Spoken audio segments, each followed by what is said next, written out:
जालना जिल्ह्यात अनुदान घोटाळ्यामध्ये भ्रष्टाचार झालेला आहे। भ्रष्टाचार अधिकाऱ्यांकडून या ठिकाणी 79 कोटींचा भ्रष्टाचार झाल्याचा आरोप आहे। आमदार बबनराव लोणीकरांनी हा आरोप केलाय। घोटाळ्या प्रकरणी एसआयटी चौकशी करण्याची देखील लोणीकर मागणी करतात।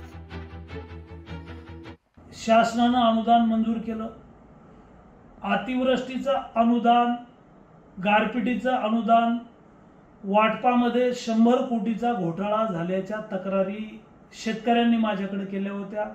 मी जिल्हाधिकाऱ्यांना भेटून त्यांना ही सगळी माहिती देणार आहे। या सर्व लोकांवर कारवाई झाली पाहिजे। दोन्ही तहसीलदार मोठे अधिकारी असल्यामुळे त्यांना वाचवण्याचा प्रयत्न होऊ नये अशा प्रकारची माझी मागणी आहे।